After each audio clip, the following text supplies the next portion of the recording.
والصلاة والسلام على أكرم الأنبياء والمرسلين حبيب إله العالمين العبد المرتضى والنبي المجتبى والرسول المصطفى سيدنا ونبينا وشفيع ذنوبنا وطبيب نفوسنا ومولانا أبي القاسم محمد. اللهم صل على محمد وآل محمد وعلى آله الطيبين الطاهرين المعصومين المظلومين سيما بقية الله في الأرضين الذين أذهب الله عنهم الرجس وطهرهم تطهيرا. اللهم صل على محمد وآل محمد رحمة الله على محبيهم واللعنة الدائمة على أعدائهم أجمعين. کل 40 حسینی گزرا ہے. آپ سے گزارش ہے کہ ابا عبداللہ حسین علیہ السلام کی خدمت میں سب مل کر توسل پیش کیجیے گا. بسم اللہ الرحمن الرحیم. یا ابا عبداللہ یا حسین ابن علی ایها الشہید ابن رسول اللہ یا حجت اللہ علی خلقہ یا سیدنا و مولانا انا توجہنا واستشفعنا وتوسلنا بك إلى الله وقدمناك بين يدي حاجاتنا يا وجيها عند الله اشفع لنا عند الله يا وجيها عند الله اشفع لنا عند الله. صلوات بر محمد وآل محمد. اللهم صل على محمد وآل محمد وعجل فرجهم. أما بعد فقد قال الله الحكيم في كتابه المجيد بسم الله الرحمن الرحيم. وإذ قلنا لك إن ربك أحاط بالناس وما جعلنا الرؤيا التي أريناك إلا فتنة للناس والشجرة الملعونة في القرآن ونخوفهم فما يزيدهم إلا طغيانا كبيرا. صلوات بر محمد وآل محمد. اللهم صل على محمد وآل محمد وعجل فرجهم. سورہ مبارکہ اسراء کی اس آیت کی ہم نے تلاوت کی ہے کہ جس میں شجرہ ملعونہ کا ذکر ہے قرآن میں. دو مستقل سلسلہ مجالس آپ کی خدمت میں ہے آج اور کل، اور ہم انشاءاللہ شجرہ ملعونہ اور شجرہ مبارکہ پہ بات کرنا چاہتے ہیں آپ سے. قرآن کریم ہی کی دونوں اصطلاحات ہیں. شجرہ ملعونہ کا ذکر بھی سورہ اسراء میں ہے اور شجرہ مبارکہ کا ذکر بھی قرآن میں ہے، سورہ مبارکہ نور میں ہے. اسی طریقے سے شجرہ طیبہ بھی قرآن میں ہے، شجرہ خبیثہ بھی قرآن میں ہے. تو یہ کسی پر کوئی ٹونٹ کرنے کے لیے، طنز کرنے کے لیے نہیں، بلکہ قرآنی حقیقت ہے کہ جس کا بیان ضروری ہے. کون سا شجرہ ملعونہ ہے، کون سا شجرہ مبارکہ ہے، کون سا شجرہ طیبہ ہے، کون سا شجرہ خبیثہ ہے. ارشاد اقدس الہی ہے وَإِذْ قُلْنَا لَكَ إِنَّ رَبَّكَ أَحَاطَ بِالنَّاسِ سورہ اسراء میں، کہ جب آپ حبیب اس بات کو یاد کیجئے کہ آپ کے رب نے ہر انسان کا احاطہ کیا ہوا ہے، یعنی کوئی ایک انسان بھی ایسا نہیں ہے کہ جو اللہ تعالیٰ کی قدرت سے باہر ہو. در حقیقت ہوا یہ تھا کہ حضور نے خواب دیکھا تھا کہ ان کے ممبر پہ بندر ناچ رہے ہیں، اور ظاہر ہے کہ اتنی شدید زحمتیں حضور نے اٹھائی ہیں. طٰہٰ مَا أَنزَلْنَا عَلَيْكَ الْقُرْآنَ لِتَشْقَىٰ، اے حبیب ہم نے آپ پر قرآن اس لیے نازل نہیں کیا کہ آپ مشقت اٹھائیں.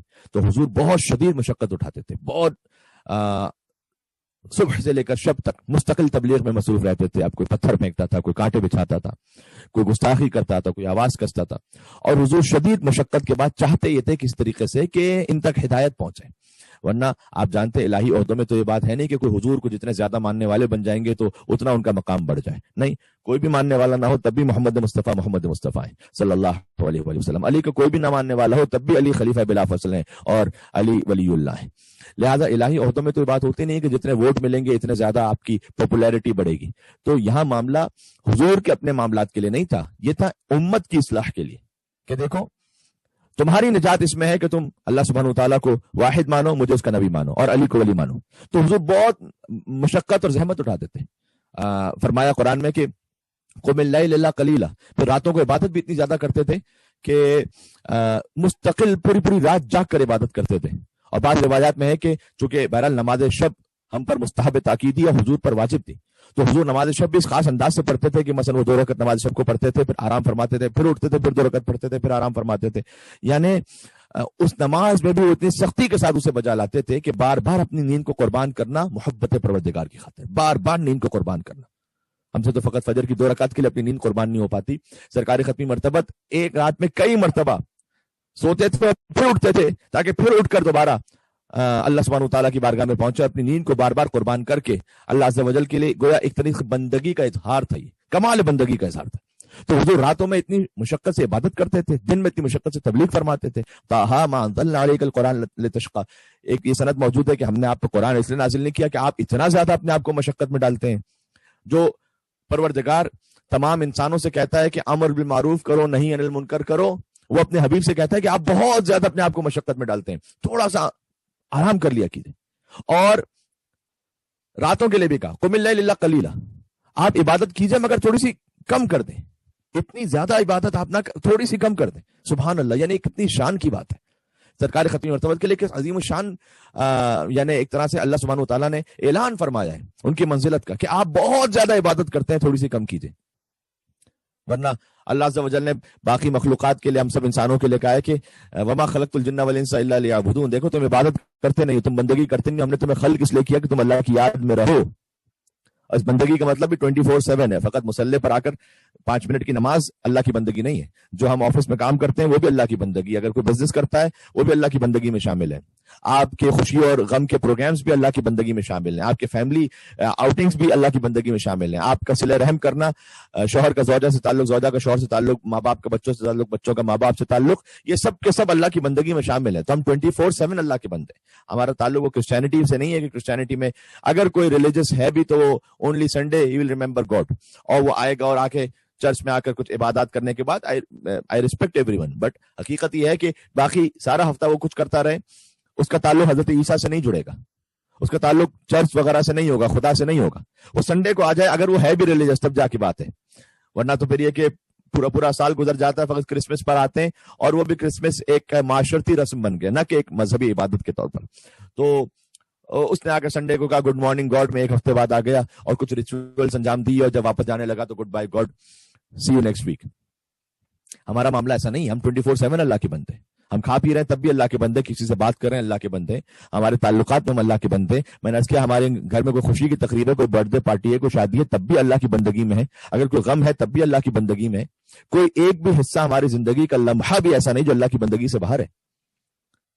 وما خلقت الجن والانس الا لیعبدون، ہم نے جنہوں اس کو خلق ہی اس لیے کیا ہے تاکہ وہ ہماری عبادت کریں. عبادت کا مطلب یہ بندگی ہے نا، یعنی اوبیڈینس، سبمیشن، خالی نماز روزہ نہیں، کمپلیٹ سبمیشن ٹو اللہ سبحانہ وتعالی.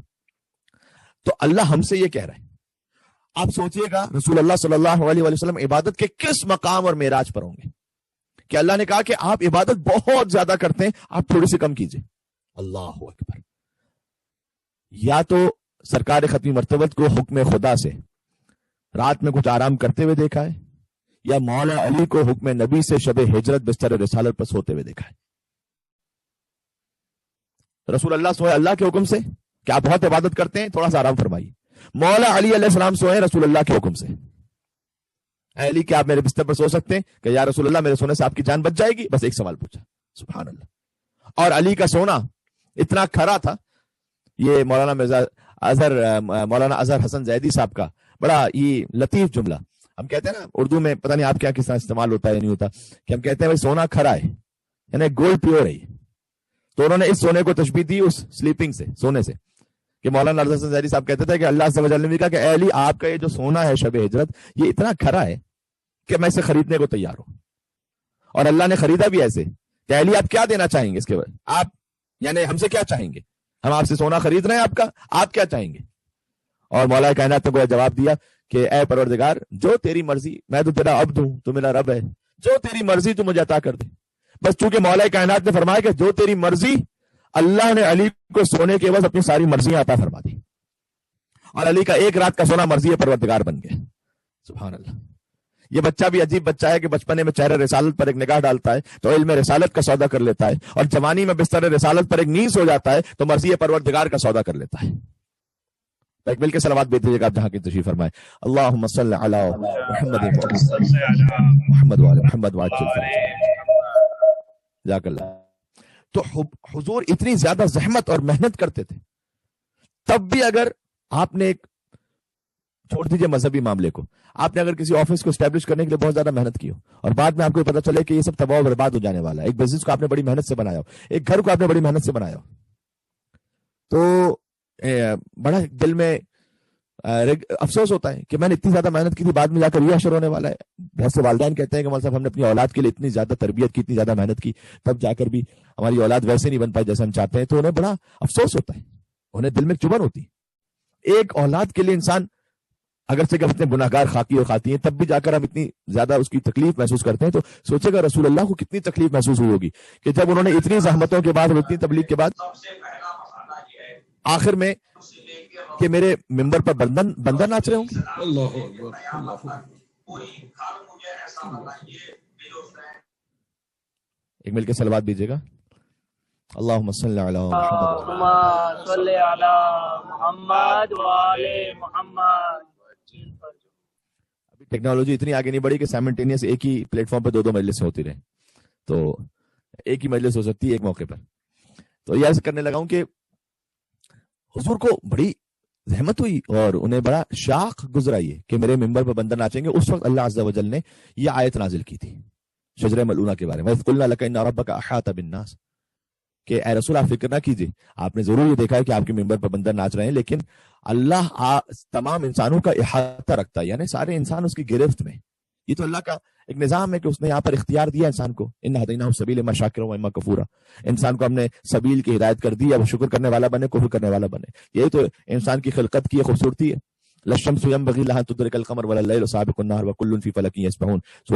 سورہ یاسین کی مشہور آیت کہ نہیں لَلشَّمْسُ يَنبَغِي لَهَا تُدْرِكَ الْقَمَرَ، نہیں سورج کے لیے سزاوار ہے کہ وہ چاند کو پکڑ سکتا ہے آ کر، یعنی اپنے آربٹ سے وہ چینج ہو سکتا ہے، جو اس کا آربٹ ہے اسی میں آربٹ میں رہے گا، چاند اپنے آربٹ میں رہے گا.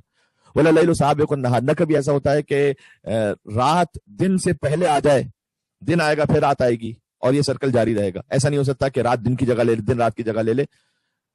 آپ غور فرمائیں تو اللہ نے کسی بھی مخلوق کو یہ طاقت نہیں دی کہ وہ اپنے اختیار سے اپنے آربٹ کو چینج کر دے یا اپنے سسٹم کو چینج کر دے.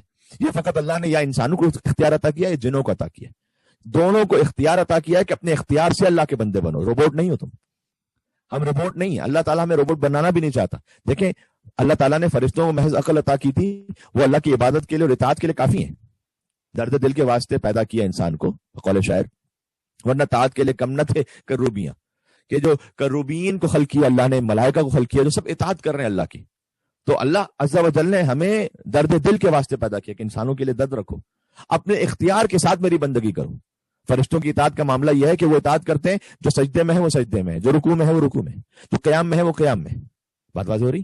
لیکن اللہ تعالیٰ نے تمہارے پاس شر کی قوت بھی ہے، اٹھنا چاہو تو اٹھ جاؤ فجر کے لیے، نہ اٹھنا چاہو تو سوتے رہو. اللہ نے کوئی زبردستی تو کسی کو نہیں اٹھایا. اگر اللہ کو زبردستی عبادت کروانا ہوتی تو علماء کرام کے بقول پر آسان کام یہ تھا کہ اللہ فقط ایک ہماری خلقت کے سسٹم میں ایک نظام رکھ دیتا کہ جو فجر کے وقت میں نہیں اٹھے گا وہ پھر سوتا ہی رہ جائے گا. اگر بلٹ ان اللہ سسٹم وہ رکھ سکتا تھا یا نہیں رکھ سکتا تھا؟ رکھ تو سکتا تھا. تو اگر وہ رکھ دیتا ہے سسٹم کہ جو فجر کے وقت میں نہیں اٹھے گا اور نماز فجر نہیں پڑھے گا وہ پھر سوتا ہی رہے گا، وہ کبھی بھی نہیں اٹھ پائے گا. تو مجھے بتلائیے کبھی فجر کی نماز قضا ہوتی کسی کی؟ نہ ہوتی. ارے بھائی مجھے ایک جگہ میں نے بیان کیا تو کسی مومن نے مجھ سے آ کے کہا مولانا اٹھنے کی کیا بات، ہم سوتے ہی نہ کہ اٹھنے کی بات آتی، اس ڈر سے سوتے ہی نہ. تو غور کیجیے گا اللہ نے یہ نہیں چاہا کہ زبردستی وہ اٹھائے. زبردستی اٹھانا ہوتا قرآن میں اللہ نے بیان کیا کہ ہم چاہتے تو سب کو مسلمان بنا دیتے. ہم اللہ عز و جل کی بندگی کریں اپنے اختیار سے، اپنی چوائس سے. ورنہ اللہ نے راستے کی ہدایت کر دی، کوئی فرعون بننا چاہے بن جائے، کوئی نمرود بننا چاہے بن جائے، کوئی ابو جہل، ابو لہب، شمر، یزید، حاکم شام، یہ سب تو ہے سب رب کے کنٹرول میں. اگر کوئی شمر بھی بنتا ہے تو رب کے کنٹرول سے باہر نہیں نکلا. یہ اللہ نے دار امتحان رکھا ہوا ہے. تو سب سے پہلے تو چونکہ وہ بندروں کو دیکھا تھا، منکیز کو، یعنی رسول اللہ نے اپنے ممبر پر، تو وہ he was kind of disappointed, یوں کہہ سکتے ہیں کہ وہ کہ میں اتنی محنت کے بعد بھی آگے جا کے کیا یہ نتیجہ نکلنے والا ہے. اور یہ اشارہ تھا اس بات کی طرف کہ بنی امیہ حکومت پر آ جائیں گے، رسول اللہ کے ممبر پر بنی امیہ آ جائیں گے. اور یزید تو باقاعدہ بندروں کو لے کے بیٹھا کرتا تھا ممبر پر، نعوذ باللہ من ذالک، لعنت ہو اس پر. تو سب سے پہلے تو اللہ عز و جل نے کہا وَإِذْ قُلْنَا لَكَ إِنَّ رَبَّكَ أَحَاطَ بِالنَّاسِ. دیکھو یاد رکھو آپ کے رب کا جو احاطہ اور گرفت ہے نا وہ سب انسانوں پر ہے، کوئی انسان اس سے بچ نہیں سکتا. وَمَا جَعَلْنَا رُؤْيَا الَّتِي أَرَيْنَاكَ إِلَّا فِتْنَةً لِلنَّاسِ. اور حبیب یہ جو آپ نے خواب دیکھا ہے نا، یہ غور کیجئے گا، یہ خواب آپ کے لیے کوئی آزمائش نہیں ہے، یہ تو انسانوں کے لیے آزمائش ہے کہ جب وہ بنی امیہ کو ممبر پر دیکھیں تو اتار دیں. وہ یہ انسانوں کے لیے ایک آزمائش بننے والی ہے کہ وہ خلافت علی اور آل علی کے حوالے کرتے ہیں یا یزید اور اس کے باپ دادا کو دیتے ہیں. اور پھر آگے فرمایا وَالشَّجَرَةَ الْمَلْعُونَةَ فِي الْقُرْآنِ، اور ایک ایسا شجرہ ہے کہ جس میں اللہ نے قرآن میں لعنت بھیجی، شجرہ ملعونہ ہے، اللہ نے جس میں قرآن میں لعنت بھیجی. سبحان اللہ. اب اگر اس شجرہ ملعونہ پر ہم لعنت بھیجیں تو بگڑنے کی کیا بات ہے؟ ہم تو سنت قرآن پر عمل کر رہے ہیں، ہم نے تو سنت پروردگار پر عمل کر رہے ہیں. جب قرآن میں اللہ نے لعنت بھیجی تو کیا رسول اللہ نے نہیں بھیجی ہوگی؟ ہم تو سنت رسول پر عمل کر رہے ہیں بنی امیہ پہ لعنت بھیج کر. آپ کو بگڑنے کی کیا بات ہے؟ جو اپنے آپ کو برادران سنت، وہ جو سنی کہتے ہیں، سنی یعنی سنت رسول پر عمل کرنے والا. سنت رسول یہ ہے کہ جو ان کے ممبر پر بندر لے کے بیٹھ جاؤ پہ لعنت کرو. لہذا وَنُخَوِّفُهُمْ فَمَا يَزِيدُهُمْ إِلَّا طُغْيَانًا كَبِيرًا. ہم انہیں ڈراتے ہیں عذاب سے، اللہ عز و جل نے کہا ہم انہیں ڈرا رہے ہیں عذاب سے، لیکن ان کی سرکشی بڑھتی جائے گی. کچھ لوگ وہ ہوتے ہیں کہ انہیں عذاب سے آپ جتنا بھی ڈرائیے لیکن وہ سرکشی بڑھتی چلی جاتی ان کی. تو بنی امیہ کے ساتھ پھر ایسے ہی ہوا. اور 83 ایئرس کی یا تقریباً کم و بیش کچھ حکومت تھی بنی امیہ کی. اور کیجیے گا جب رسول اللہ نے خواب دیکھا تو اللہ عز و جل نے اس کی کمپنسیشن میں حضور کو شب قدر عطا فرمائی. یہ شاید ہوتا ہے کہ کچھ مومنین کے لیے نئی بات ہو. شب قدر لیلۃ القدر خیر من الف شہر، ایک رات 1000 مہینوں سے بہتر ہے. 1000 مہینے کتنے بنتے ہیں؟ Around 83 years. رسول اللہ کی دلجوئی کے لیے اللہ نے کہا کہ بنی امیہ کی حکومت رہے گی 80 سال تک تقریباً.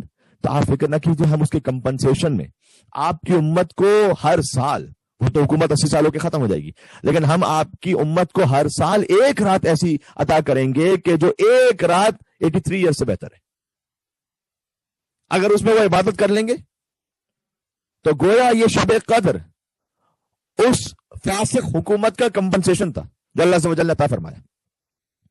اور شب قدر کا تعلق ہی امام زمانہ اور امام حجت اجل اللہ تعالی فرجہ شریف سے. اللہم صلی علی محمد. ایک اور مل کے بلندر صلوات دے دیجیے گا محمد راج محمد پر. اللہم صلی علی محمد ماشاء اللہ. بات انشاءاللہ میری پہنچ رہی ہے آپ تک. تو شب قدر اسی شجرہ ملعونہ کے مقابل پہ کمپنسیشن تھا جو رسول اللہ کو عطا کیا گیا. تو شجرہ ملعونہ یہ ہے. اچھا شجرہ مبارکہ کون سا ہے؟ شجرہ مبارکہ اللہ نور السماوات والارض مثل نورہ کمشکاۃ فیہا مصباح المصباح فی زجاجۃ الزجاجۃ کانہا کوکب دری یوقد من شجرۃ مبارکۃ زیتونۃ لا شرقیۃ ولا غربیہ یکاد زیتها یضیء ولو لم تمسسه نار نور علی نور یہدی اللہ لنورہ من یشاء. یہ اس آیت پر تو میں پورا اشرا پڑھ چکا ہوں آپ ہی کی خدمت میں. آپ وہاں ماشاءاللہ سڈنی میں باقاعدہ فرش ادا پر آ کر اس پورے اشرے کو سن رہے تھے اجتماعی طور پر، لہٰذا میں اس کی تفصیل میں نہیں جاؤں گا. میں تو آیت کو خالی ریکال کروا رہا ہوں آپ کو. سورہ نور آیت نمبر 35 آپ کے ذہن میں ہونی چاہیے کہ ہم نے اس آیت میں پورا اشرا پڑھا تھا. اور ہم نے کہا تھا کہ حدیث امام جعفر صادق علیہ السلام کی روشنی میں بھی اور خود حدیث سرکار ختمی مرتبہ احمد مصطفیٰ محمد مصطفیٰ صلی اللہ علیہ وآلہ وسلم.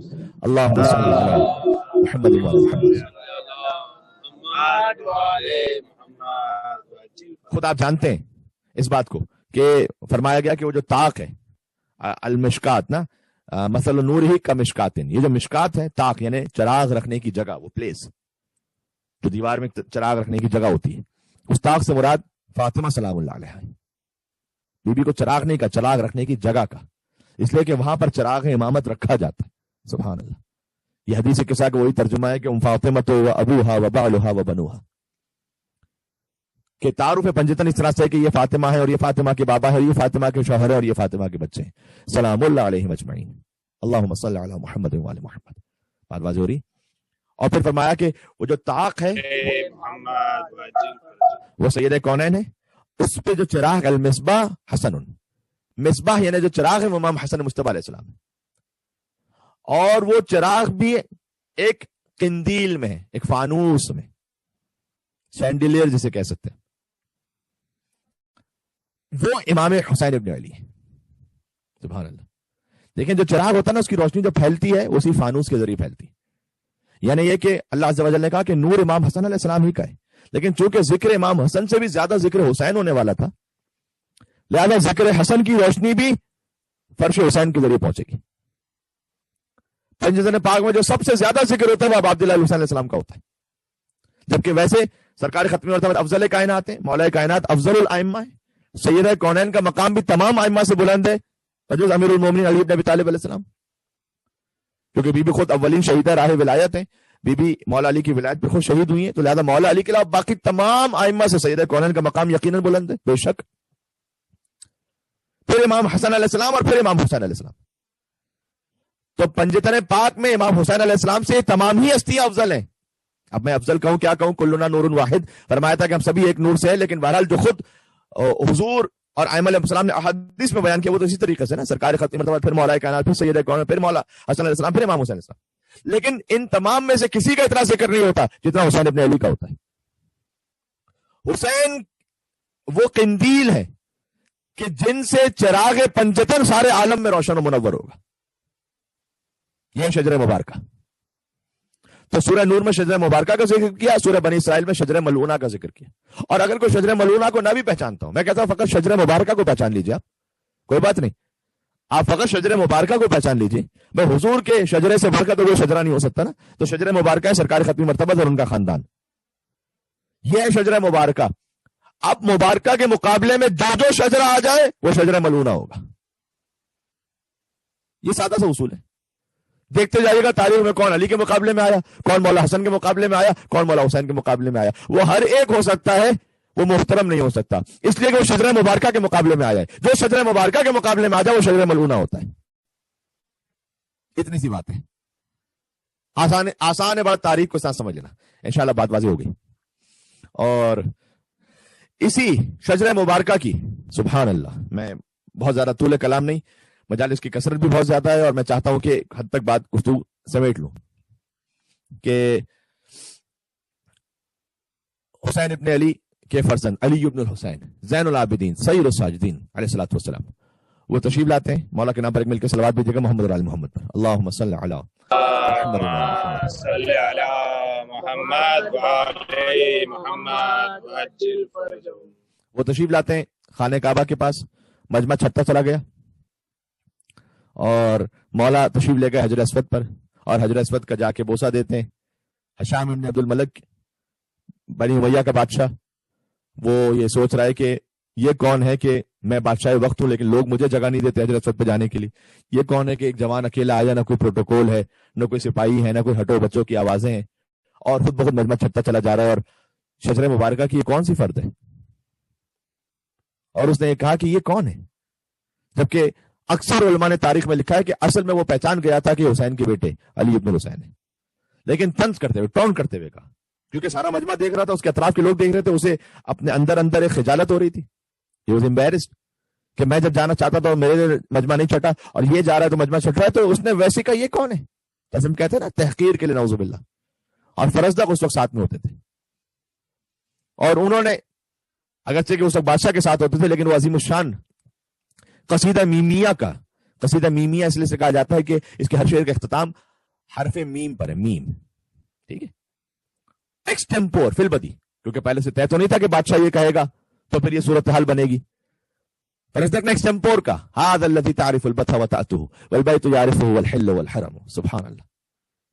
کیا اے حشام تو نے شخص کے بارے میں پوچھا ہے کہ یہ کون ہے؟ میں بتلاتا ہوں، اگر تو یہ پریٹینڈ کر رہا ہے کہ تو نہیں جانتا، جیسے تجاہل عارفانہ کہتے ہیں اردو میں، جانتے ہوئے بھی کہنا کہ میں نہیں جانتا، تو میں بتلا دیتا ہوں سب کو، ھذا الذی تعرف البطھ وتأتہ، یہ وہ ہے جسے مکہ کی سرزمین جانتی ہے، تو نہ جان، تیری حقیقت اور حیثیت اور اوقات کیا ہے تو نہ جان کہ یہ کون ہے، لیکن ھذا الذی تعرف البطح، یہ وہ ہے جسے مکہ کی سرزمین جانتی ہے، وتأتہ، جس کے قدموں کی آہٹ کو سرزمین مکہ جانتا ہے، والبیت یعرفہ والحل والحرم، اسے بیت بھی جانتا ہے، یعنی بیت اللہ، سبحان اللہ. یہ جو خانہ خدا کی طرف بڑھ رہا ہے نا، جو بیت اللہ ہے وہ جانتا ہے کہ یہ کون سی ہستی ہے. سجاد اسیر جور ہوئے، افسوس کسی نے یہ نہ کہا یہ پاؤں ستون کعبہ ہے، زنجیر کسے پہناتے ہو. سبحان اللہ. نعرہ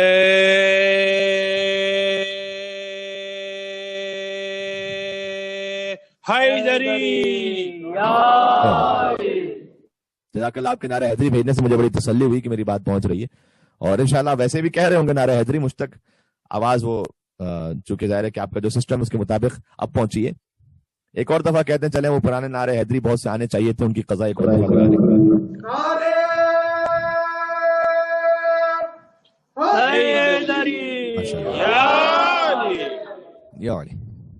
بات بات ہوگی ماشاءاللہ. کیا بات ہے آپ کی. علی اور اولاد علی پر مل کے بابا سے بلند صلوات بھیج دیں محمد اور آل محمد پر. اللهم صل علی محمد وآل محمد. یہ ہے علی ابن ابی طالب علیہ السلام. سبحان اللہ. اب چلے میں 2 مصرے پڑھ دیتا ہوں. علی جمال دو عالم، علی امام زمن، علی عروج فصاحت، علی کمال سخن، علی عرب کے اندھیروں میں حق کی پہلی کرن. علی پہلا ہے، علی چوتھا نہیں ہے. علی ولی سے گریزاں نہ ہو خدا کے لیے، علی تو قوت بازو ہے مصطفیٰ کے لیے. سبحان اللہ سبحان اللہ سبحان اللہ. نعرہ حیدری. یا علی. سبحان اللہ. علی ولی سے گریزاں نہ ہو خدا کے لیے، علی تو قوت بازو ہے مصطفیٰ کے لیے. بھائی بھٹک رہے ہو کہاں تم عاقبت گری کے لیے؟ کہاں بھٹکے جا رہے ہو؟ کن کن کے پاس بھٹک رہے ہو؟ کہاں تم عاقبت گری کے لیے؟ علی کا نام ہی کافی ہے راہبری کے لیے. اگر نجات کے طالب ہو تم ابد کے لیے، اگر نجات کے طالب ہو تم ابد کے لیے، ابھی پکار کے دیکھو اسے مدد کے لیے. آخر تم اس لیے کہوں گا، اس کے بعد میں پھر جا رہا ہوں اس روایت پر. اگر نجات کے طالب ہو تم ابد کے لیے، جو مومنین ہیں جو حاجات رہتے ہیں، مریضوں کی شفا یابی کے لیے، وسعت رزق کے لیے، قضاء حاجات کے لیے، میں جملوں کو کہہ رہا ہوں. اگر نجات کے طالب ہو تم ابد کے لیے، ابھی پکار کے دیکھو اسے مدد کے لیے. سخی وہی ہے جو سائل کو رد نہ کرے، سخی وہی ہے جو سائل کو رد نہ کرے. ارے علی علی ہی نہیں اگر مدد نہ کرے. سبحان اللہ سبحان اللہ. محمد حیدری. بات بات ضروری. ایک ملک حیدری صلوات بھیج دے محمد اور آل محمد پر.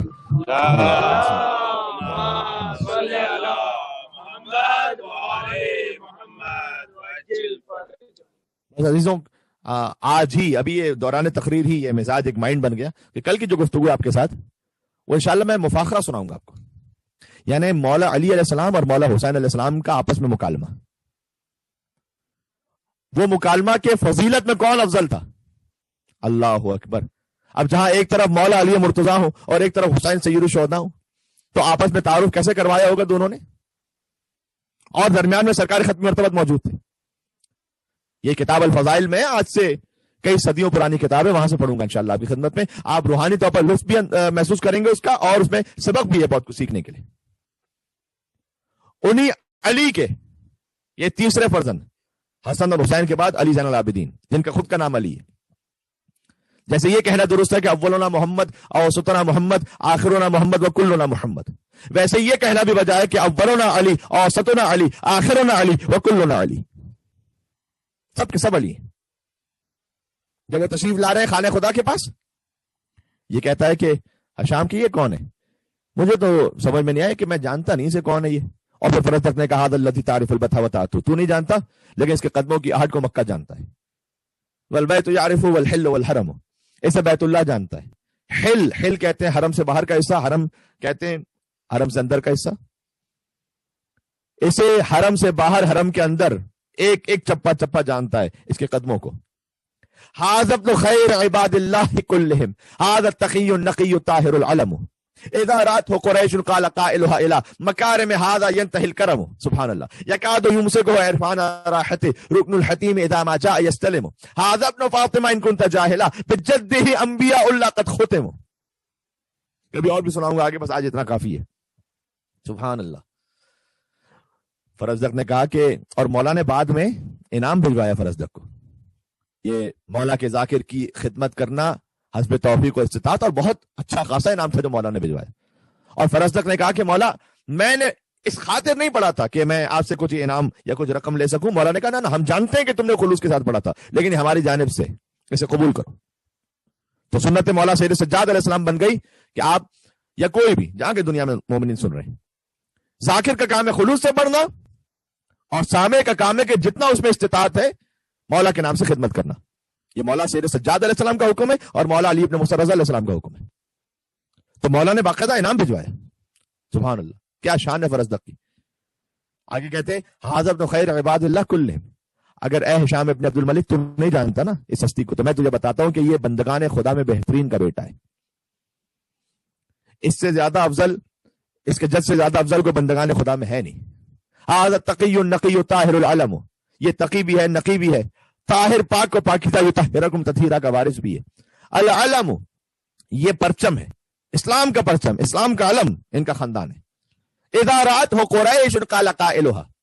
اور اگر قریش جو کہ خود اپنی کرم نوازی میں مشہور تھے، کہ اگر جب قریش بھی دیکھتے ہیں نا اس شخص کو تو کہتے ہیں الی مکارم ھذا ينتهي الکرم، کہ کوئی کتنا بھی بڑا کریم ہو اس پر آ کر کرم ختم ہو جاتا ہے. یہ ایسا کریم ابن کریم ہے کہ اس سے بڑا کوئی کریم نہیں ہے کائنات میں. آئے آئے میرے مولا زین العابدین سید الساجدین علی ابن حسین علیہ السلام. سبحان اللہ. چونکہ اب 40 گزر چکا ہے اور یہ واقعہ بھی اس کے بعد کا، یعنی یہ ظاہر ہے کہ مولا دوبارہ مدینہ تشریف لا چکے تھے. تو پوسٹ 40 یہ مجلس ہو رہی ہے، تو میں نے سوچا کہ یہ کم سے کم کچھ اشعار آپ کو سناؤں. یکاد یمسک عرفان راحتہ رکن الحتیم اذا ما جاء یستلم. سبحان اللہ سبحان اللہ. کہ اے شخص، اے شام تو نہیں جانتا اسے، میں بتاتا ہوں کون ہے یہ. جب یہ حجر اسود کی طرف آگے بڑھتا ہے نا بوسہ لینے کے لیے، تو اس سے پہلے کہ یہ حجر اسود کا بوسہ لے، حجر اسود اس کے ہاتھوں کا بوسہ لیتا ہے. سبحان اللہ. ہاذا ابن فاطمہ ان کنت جاہلا. اور اگر اب بھی تو جاہل ہے ہشام ابن عبد الملک، تو میں بتاتا ہوں ہاذا ابن فاطمہ، اس کی سب سے بڑی فضیلت ہی ہے کہ یہ فاطمہ کا بیٹا ہے.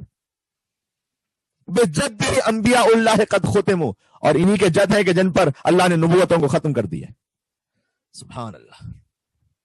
اس سے پہلے کہ یہ حجر اسود کا بوسہ لے، حجر اسود آگے بڑھ کر اس کے ہاتھوں کا بوسہ لیتا ہے.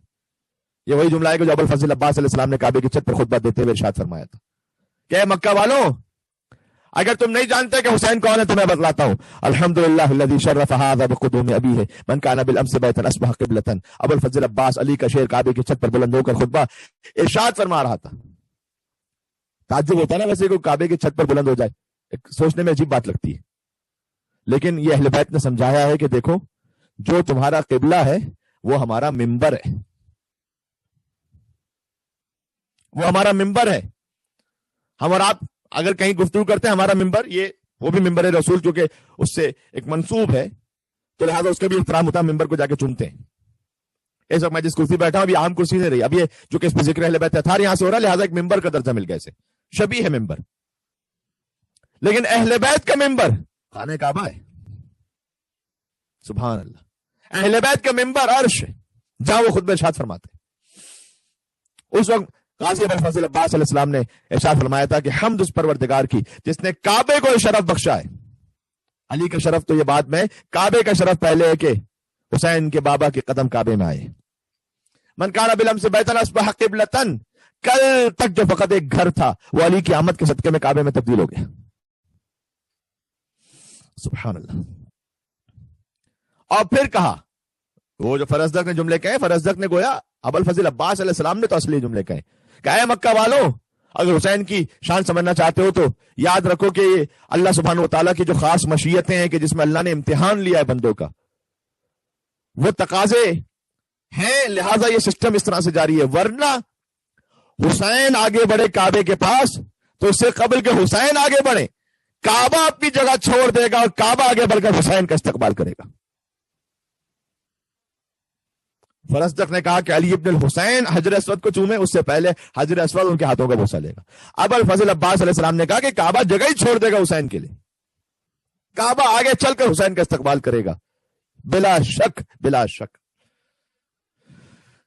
اس لیے کہ حدیث میں آیا ہے کہ حضور نے فرمایا، شیعہ سنی متفق علیہ حدیث ہے، آپ اگر مجھے میڈیا پر آپ نے شاید دیکھا ہو تو وہاں پر میں نے کئی اہل سنت علماء سے بھی اس حدیث کو سنا ہے اور ہمارے یہاں بھی اس طرح سے موجود ہے کہ حضور نے کعبے کو مخاطب کرتے ہوئے کہا تھا کہ اے کعبہ تیری حرمت تیری عزت بہت زیادہ ہے، لیکن یاد رکھ ایک مومن کی حرمت اور عزت اللہ نے تجھ سے زیادہ رکھی ہے. سبحان اللہ. وہ جو ہم ایک مومن کی عزت کو ویسے ہی پامال کر دیتے ہیں، کبھی واٹس ایپ گروپس میں میسیجز کر کے، کبھی کسی غیبت کر کے، تہمت یعنی الغیبت اشد من الزنا، حدیث میں آیا ہے کہ غیبت نعوذ باللہ من ذلک، کہ غیبت جو ہے وہ زنا سے بھی زیادہ بدتر گناہ ہے. ہائے ہائے. خدا نہ خواستہ نعوذ باللہ من ذالک، نعوذ باللہ. میں فقط سمجھانے کے لیے ایک مثال دے رہا ہوں. کوئی میں مثال بھی کہہ سکتا ہوں، لیکن یہ بات تاکہ اس کی ہم حساسیت کی سینسٹیوٹی کو سمجھ سکیں کہ اگر کوئی نعوذ باللہ من ذالک آپ کسی کو دیکھ لیں زنا کرتے ہوئے، نعوذ باللہ، آپ کیا سوچیں گے اس کے بارے میں؟ لیکن اگر وہ ہمارے سامنے غیبت کر رہا ہوگا تو اس کے لیے برا سوچتے ہیں. ہم تو خود 2 جملے لقمے دے دیتے ہیں جی، اور کچھ، اور کوئی نہیں تازی، وہ 10 منٹ کے لیے شروع ہو جاتا ہے کیونکہ ہمیں غیبت سننے میں مزہ آ رہا ہوتا ہے. اب جیسے غیبت کرنا حرام ہے ویسے غیبت سننا بھی حرام ہے. حدیث میں آیا کہ غیبت کرنے والا سننے والا دونوں جرم میں شریک ہے. بات واضح ہو رہی ہے؟ تو عرض کر رہا ہوں کہ اس کا مطلب ہے کہ اللہ عز و جل نے ایک مومن کی جو حرمت ہے وہ کعبے سے زیادہ رکھی. تو جب مومن کی حرمت کعبے سے زیادہ ہے، اس لیے خدا ستار العیوب ہے، آپ بھی لوگوں کے عیوب چھپانے والے بن جائیں، عیوب آگے نہ پہنچائیں. ٹھیک ہے؟ یہ بالخصوص خاندانی میٹرز میں بھی ہوتا ہے. ساس جو ہے وہ بہو کے اگر کوئی عیب ہے تو وہ اپنے پورے ڈھنڈورا پیٹ رہی ہیں. بہو جو ہے وہ اپنے ساس کے بارے میں ہر ایک کو اپنے دوستوں کو لگی ہوئی ہیں فون پر، میری ساس یہ تو میری ساس وہ. شوہر بیوی کے بارے میں، بیوی شوہر کے بارے میں. ایسا نہ کریں. عیوب کسی کے ہر ایک کے عیب ہوتے ہیں، چھپائیے اسے. حدیث میں آیا کہ جو دنیا میں کسی کا ایک مومن کا عیب چھپائے گا، اللہ قیامت میں 70 عیوب اس کے چھپائے گا. ہاں فقط کوئی ایسا شخص ہے کہ جس سے آپ کو مشورہ خاص کرنا چاہتے ہیں، اس سے کوئی ایڈوائس لینا چاہتے ہیں، جس کے لیے آپ کو کچھ معاملات کو کھولنا ہے، وہ بات الگ ہوتی ہے. ورنہ اس کے علاوہ ہر کس و ناقص کو جا کے بیان کرتے پھریں، ٹھیک نہیں. یاد رکھے گا جب مومن کی حرمت کعبے سے زیادہ ہے تو امیر المومنین کی حرمت کیا ہوگی. جو میں کہہ رہا ہوں کہ حسین کے لیے کعبہ چھوڑ دے گا، یہ فقط خطابت نہیں ہے، یہ حقیقت ہے اگر اللہ عز و جل چاہے تو. سبحان اللہ. کعبہ بنا ہے علی کی ولادت کی وجہ سے، جو مولا عباس نے کہا کہ کعبے کا شرف ہے کہ حسین کی بابا کی قدم کعبے میں آ گئے. ذرا 13 رجب کی رات کے حالات تو دیکھو، یہ کس نے بت کدے کو قابل سجدہ بنا ڈالا. آئے آئے. کہا ہے جس ابو طالب کو تم نے عمر بھر کافر، اسی کافر کی زوجہ نے اسے قبلہ بنا ڈالا.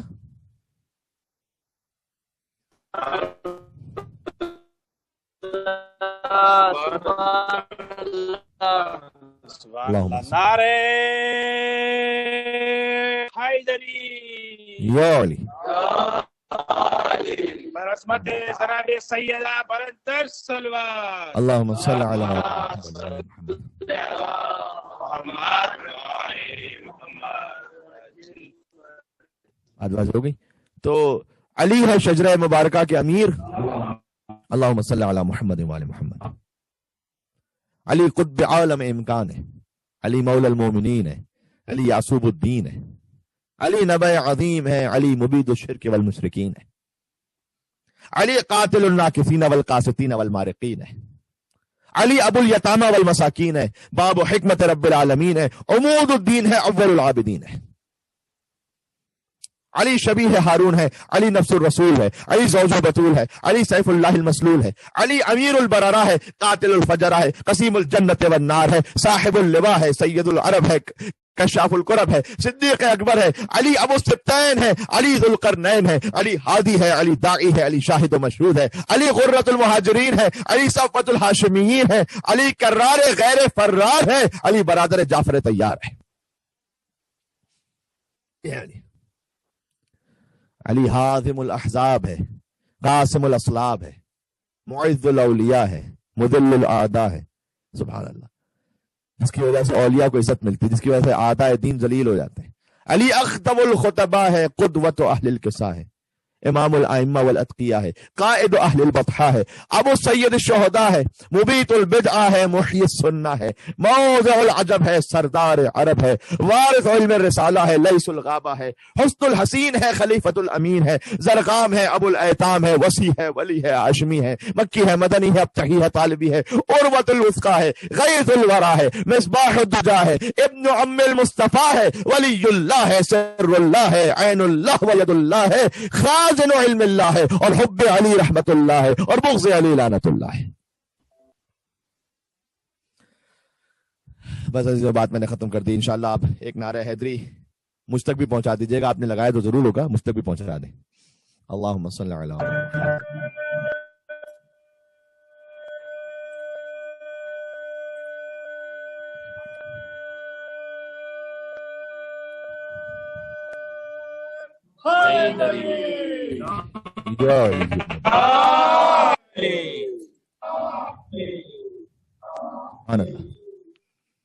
آج کی گفتگو کا خلاصہ کیا ہوا؟ شجر مبارکہ اور شجر ملعونہ پہ ہم بات کریں گے۔ آج ہم نے شجر ملعونہ کے حوالے سے آیت پڑھی، اور پھر کل انشاءاللہ اسی آیت سے یا شجر مبارکہ کی آیت سے کنٹینیو کرتے ہوئے میں نے آپ سے عرض کیا کہ میں ہو سکا تو مفاخرہ سناؤں گا، یعنی اپنے فضائل پر فخر کرنا ایک دوسرے کے ساتھ۔ مولا علی اور امام حسین السلام کا بڑا لطیف اور خوبصورت مکالمہ ہے انشاءاللہ سے اب خدمت میں کروں گا۔ آج کی گفتگو کی یہ شجر مبارکہ ہے، ان سے اپنے آپ کو متصل رکھیے، جوڑ کر رکھیے۔ جو کچھ ہے کامیابی دنیا اور آخرت کی وہ ان کے در سے۔ مبارکہ کیا کہتے ہیں؟ مبارکہ کسے کہتے ہیں؟ آپ کہتے ہیں نا عید مبارک، جب عید کا موقع آتا آپ کہتے ہیں عید مبارک، یعنی کیا؟ یعنی یہ خوشی آپ کی دائمی رہے۔ مبارک کا مطلب ہوتا ہے دائمی۔ ہم کہتے ہیں شجرہ مبارکہ، یعنی یہ وہ شجرہ ہے جو دنیا اور آخرت میں جیسے اللہ نے عزت عطا کی ہے ہمیشہ کے لیے۔ اصلها ثابت وفرعها فی السماء، سورہ ابراہیم میں کہا یہ وہ شجرہ ہے کہ جس کی جڑیں زمین میں محکم ہے، شاخیں آسمانوں تک پہنچی ہوئی ہیں، یہ وہ شجرہ ہے۔ اور ساتھ میں یہ بات بھی آئی جو بڑی اہم بات ہے کہ امیر المومنین کی عزت اور آبرو کا صدقہ آپ ایک مومن کی بھی عزت اور آبرو باقی رکھیں۔ مومن کی عزت کا کعبے سے زیادہ ہے، سبحان اللہ، اور اتنی زیادہ ہے کہ فرمایا گیا کہ الغیبۃ اشد من الزنا، غیبت کبھی کبھار زنا سے بھی زیادہ بدتر گناہ ہے۔ اللہ اکبر، اللہ محفوظ رکھے تو ہم اچھی تربیت کر پائیں انشاءاللہ اپنے نفوس کی اور اپنے بچوں کی۔ اور یہ بات آپ کی خدمت میں عرض ہوئی، فجر کی نماز کے والے سے آج عرض ہوا کہ رسول اللہ سے اللہ نے کہا کہ آپ بہت زیادہ زحمت مشقت اٹھاتے ہیں، آپ تھوڑی سی کم مشقت اٹھائیے۔ تو اس رسول کا، اس مولا علی کا ماننے والا ایسا کیسے ہو سکتا ہے جو فجر کی 2 رکعت نماز بھی نہ پڑھ سکے؟ تو فجر کی نماز کی انشاءاللہ پابندی کیجیے، مجھے یقین ہے کہ آپ کر رہے ہوں گے جہاں تک میری آواز آ رہی ہے اس کیمرے کے توسط سے۔ اور انشاءاللہ اگر ہو سکے نماز شب کو بھی انجام دیجیے۔ آیت اللہ سیستانی کے فتوے کے مطابق تو اور آسان ہو گیا، آپ مغرب عشاء کی نماز پڑھیں اور مغرب عشاء کی نماز کے بعد فوراً ہی آپ نماز شب پڑھ سکتے ہیں۔ یہ فتویٰ آیت اللہ سیستانی کا کہ آپ فوراً نماز شب، آپ کے لیے ضروری نہیں، فقہ حنفی کے مطابق یہ ہے کہ پہلے ایک نیند سوئیں پھر اٹھیں اور آدھی رات کو پڑھیں، نہ آیت اللہ سیستانی کے فتوے کے مطابق آپ مغرب عشاء کے فوراً بعد بھی نماز شب پڑھ سکتے ہیں بغیر سوئے ہوئے، یعنی نماز شب پڑھ کے پھر سو جائیں۔ تو اگر آپ، یہ ایک مختصر سی ٹپ ہو گئی اب کہ فجر تو پڑھنی ہے، وہ تو واجب ہے، لیکن ساتھ میں مختصر چاہے نماز شب پڑھنا چاہیں، کتنی مختصر؟ 3 رکعت پڑھ لی، 3 نہ ہو سکے تو ایک ہی پڑھ لیں کم از کم۔ سارے وہ واجبات جو سارے مستحبات ہیں تفصیل کے ساتھ، اسے اگر آپ نہ بھی کر سکیں، مثلا آپ کہیں گے مولانا صاحب وہ 1 رکعت بھی تو آدھے گھنٹے کی ہے، کہ بس میں 40 مومنین کے نام لیجئے اور 70 مرتبہ استغفر اللہ ربی واتوب الیہ کہیے، ھذا مقام العائذ بک من النار کہیے، یہ سب العفو 300 مرتبہ کہیے۔ آپ کہتے جائیں تو کیا ہی بات، نور علی نور، لیکن نہ کہہ سکیں تو فقط سادہ 1 رکعت نماز پڑھ لیں، الحمد سورہ، رکوع 2 سجدے، رکوع سے پہلے قنوت، جو عام قنوت آپ پڑھتے ہیں، تشہد سلام، فبہا، یہ نماز بھی پڑھ لیجیے۔ کتنی دیر لگے گی؟ 1 منٹ بھی نہیں لگے گی شاید، کم سے کم کہیں سے شروع تو ہوگا۔ میں آپ سے ریکویسٹ کر رہا ہوں کہ آپ عادت بنا لیں کہ مغرب عشاء کے بعد 3 رکعت ویسے تو کم از کم پڑھنی ہے انشاءاللہ سے۔ نماز شفع پڑھیں 2 رکعت جو نماز ہوتی ہے بغیر قنوت کے، الحمد قل هو اللہ احد، قنوت کے بغیر، دوسری رکعت میں قنوت نہیں ہے، وہ نماز پڑھ لیں۔ غلطی سے آپ نے اگر پڑھ بھی لیا، پہلے سے بتلا دوں کیونکہ عام طور پر لوگوں کی عادت ہوتی ہے دوسری رکعت میں قنوت کے لیے ہاتھ اٹھا لیتا ہے، غلطی سے ہو گیا کوئی بات نہیں، اس سے آپ کی نماز شب پہ فرق نہیں پڑے گا۔ وہ نماز شب آپ نے مکمل کی، اس کے بعد 1 رکعت نماز وتر پڑھیں، اور نماز وتر میں یہ مختصر ترین طریقہ تھا الحمد، اس کے بعد مثلا قل اللہ احد، قنوت، رکوع، 2 سجدے، تشہد سلام، 1 رکعت کر کے نماز وتر بھی ختم۔ کتنی دیر لگے گی عزیز اس میں؟ کیا ہم اللہ سبحانہ و تعالیٰ کی عبادت کے لیے 3 منٹ نہیں نکال سکتے؟ جس میں عبادت کا فائدہ ہمیں پہنچتا ہے، نماز شب کی جو روحانیت ہے، آپ کا حافظہ مضبوط ہوتا ہے، آپ کا رزق بڑھتا ہے، بچوں میں وہ نورانیت آتی ہے۔ کوشش کریں کہ روٹین بنا لیں کہ مغرب و عشاء کے بعد یہ کر لیں، کیونکہ آیت اللہ سیستانی صاحب نے فتوے میں اجازت دی ہوئی، تو یہ ساری ٹپس آج آ گئی انشاءاللہ سے، کل یہیں سے بات شروع کریں گے۔ عزیزوں علم ہو گیا، اللہ اکبر اللہ اکبر۔ حسین کو شہید ہوئے 40 دن گزر گئے، علی اکبر کے کلیج میں برچھی لگے 40 دن گزر گئے، عباس کے شانے کٹے 40 دن ہو گئے، قاسم کا لاشا پامال ہوئے 40 دن ہو گئے۔ عزیزوں بیویوں کو رہائی ملی، تبرکات آئے۔ یزید ملعون کہتا تھا مولا سیر سجاد سے کہ آپ تبرکات کی قیمت لے لیجئے، اور مولا غضب کے عالم میں کہتے تھے کہ اے لعین، کیا میری پھوپھی ثانی زہرا زینب کبریٰ سلام اللہ علیہا کی چادر کی بھی کوئی قیمت ہو سکتی ہے؟ ہمیں وہ تبرکات واپس چاہیے، ہمیں علم غازی ابوالفضل عباس واپس چاہیے، ہمیں سکینہ کی بالیاں واپس چاہیے۔ اور جیسے ہی وہ علم آیا، اللہ اکبر، ہر بیوی اپنے مقام سے اٹھی، کہتی السلام علیکم یا ابوالفضل عباس، اللہ اکبر اللہ اکبر۔ اور اس کے بعد پھر شہداء کے سر آنا شروع ہوئے، ایک ایک شہید کا سر آتا تھا، ہر بیوی اپنے مقام سے اٹھتی تھی، اپنے اپنے وارث کا سر لیتی تھی۔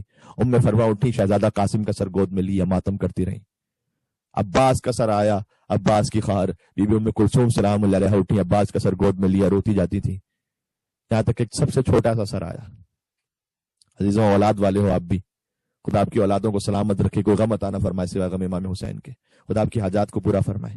کتنا سخت ہوتا ہے عزیزوں، اولاد کا 6 مہینے کے بچے کا سر آ رہا ہے ایک ماں کی گود میں، اور ماں نے طلب کے کہا کہ اے میرے لال علی اصغر، تیرا جسم تو کربلا میں رہ گیا، تیرا سر تن سے جدا ہو گیا، فذبح الطفل من الاذن الى الاذن، بچہ ایک کان سے دوسرے کان تک ذبح ہو گیا تھا۔ اللہ اکبر،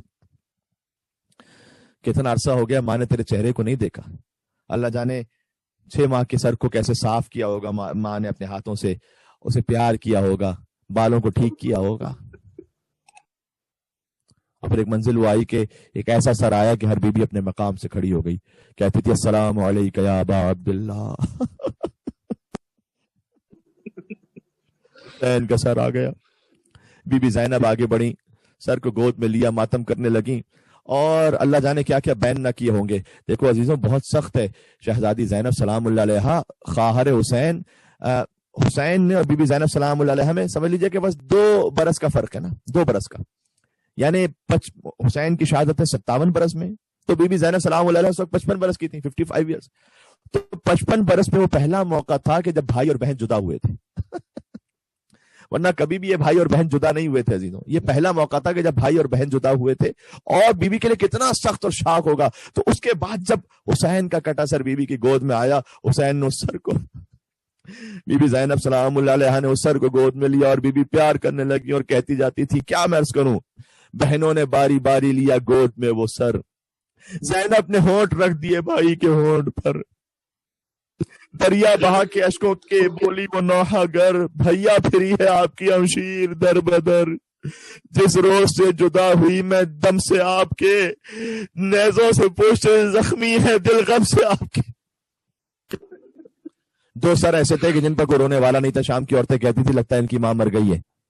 بی بی زینب نے کہا میں ان کی دکھیاری ماں ہوں، اپنے بھائی کا ماتم کروں یا اپنے بچوں کا ماتم کروں؟ اور وہاں سے قافلہ چلا، قافلہ جا رہا ہے وطن کے لیے۔ 2 راستے ایسے گزرے کہ جہاں پر ایک مدینہ کی طرف جاتا تھا، کربلا کی طرف جاتا تھا۔ مولا سجاد علیہ السلام نے کہا پھوپھی اماں کہاں چلنا چاہیں گی، کربلا جانا چاہیں گی یا مدینہ چلنا چاہیں گی؟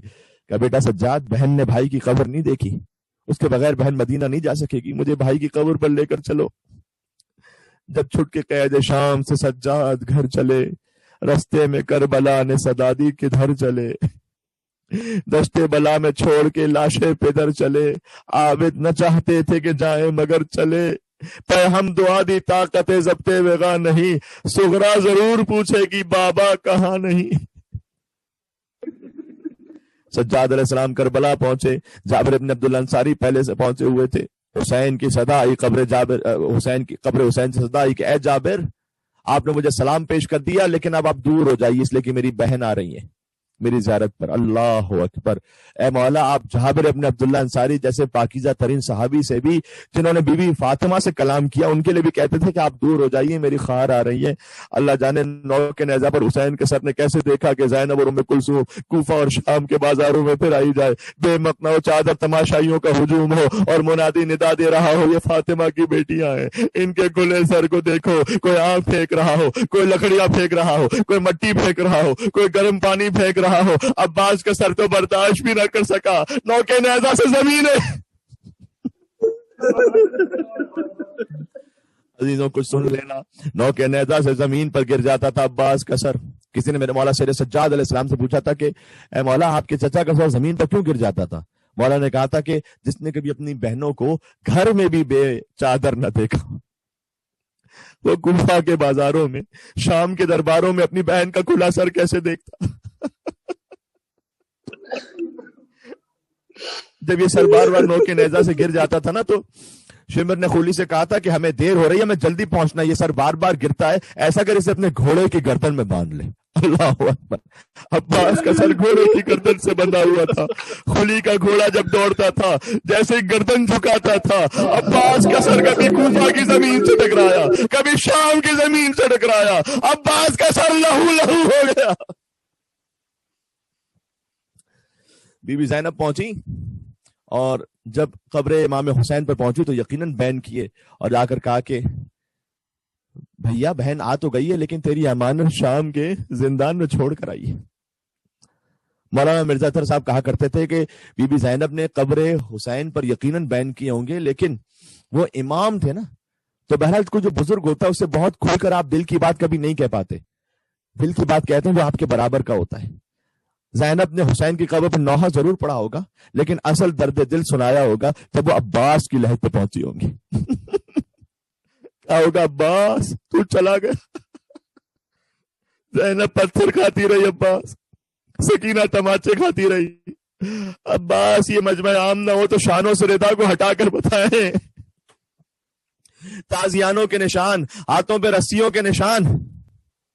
ایک زائر تھا غازی ابوالفضل عباس علیہ السلام کی زیارت پر اربعین پہ پہنچا تھا اور مولا سے کہتا تھا کہ مولا آپ نے مجھے عزت طاقت سب کچھ دولت عطا کی ہے لیکن میں چاہتا ہوں ایک نعمت آپ کی جانب سے ایسی مل جائے کہ آپ کے در کے سوا کہیں اور سے نصیب نہیں ہو سکتی ہو. بس وہ دعا مانگ رہا تھا, ہاتھ اٹھا کر حرم کا ایک خادم آیا. خادم نے آ کر کہا کہ چلنا چاہو گے ہمارے ساتھ اصل قبر عباس پر؟ کہتے میرا وجود کانپ گیا. میں نے کہا اللہ اکبر, مولا میں نے آپ سے مانگا تھا, آپ واقعاً کتنے کریم ابن کریم ہے, آپ نے فوراً سے عطا فرما دیا. بس خادم کے ساتھ قبر عباس پہ پہنچا, میرے ساتھ کچھ اور ساتھی بھی تھے, وہ آ گئے سب سید, لیکن کہتے ہیں میرے سامنے قبر عباس تھی, ہمارا وجود کانپ رہا تھا. ہم کہہ رہے تھے یا کاشف الکرب عن وجہ الحسین اکشف کربی بحق اخیک الحسین, اے حسین کے چہرے سے غموں کو دور کرنے والے میرے مولا, آپ کو آپ کے بھائی حسین کا واسطہ ہے, ہمارے غموں کو بھی دور کر دیں. بس دعا کہتے جائیے گا, آمین کہتے جائیے گا. دعا کی قبولیت کا موقع ہے, آنکھوں میں آنسو ہے, صدائے ابوالفضل عباس کے نام سے بلند ہے. خدا آپ کو کسی غم میں نہ رلائے سوائے غم امام حسین کے. خدا آپ کی حاجات کو پورا فرمائے. میں کہتا ہوں غازی کے بچوں کے صدقے میں خدا آپ کے بچوں کو سلامت رکھے. غازی کے بچے کربلا میں بھی شہید ہوئے, ایک بچہ مدینہ میں منتظر تھا میرا بابا آئے گا. اگر کل ہو سکے گا تو میں مسائل پڑھتا ہوں کہ جب قافلہ مدینہ پہنچا تھا تو غازی کا بچہ آ کر کہتا تھا اے بشیر یہ بتا سب آ گئے کیا میرا بابا آ گیا؟ بشیر کہتا جو شاعر تھا اعلان کر رہا تھا, کہتا مجھ سے کہا نہیں گیا تیرا بابا شانے کٹا کر سو گیا. بس میں نے اسے اتنا کہا واپس چلا جا, سر پر خاک ڈال کر آ, تیرا بابا واپس نہیں.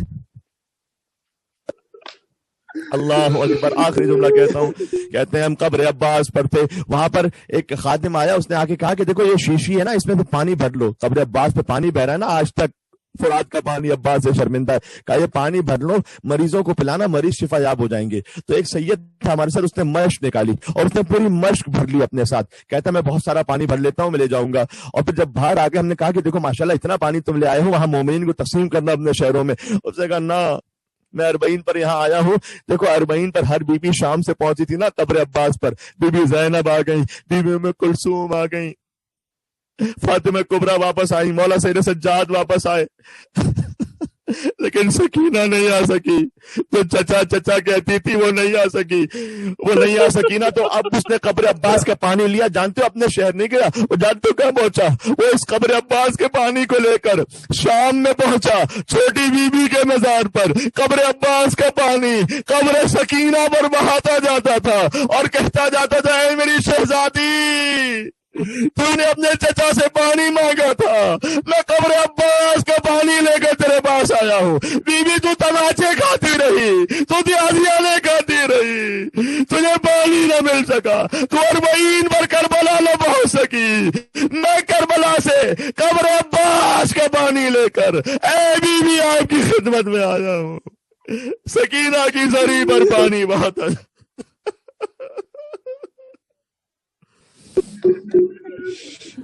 وَسَيَعْلَمُ الَّذِينَ ظَلَمُوا عَلَى مُحَمَّدٍ أَيَّ مُنْقَلَبٍ يَنْقَلِبُونَ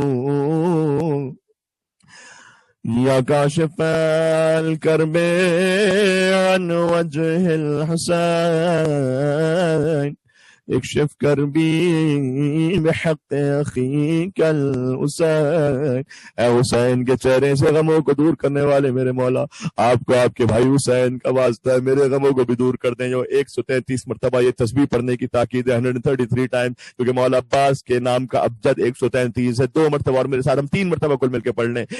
یا کاشف الکرب عن وجہ الحسین اکشف کربی بحق اخیک الحسین.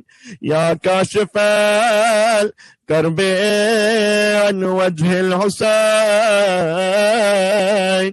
اکشف کربی بحق اخیک الحسین. یا حسین یا حسین یا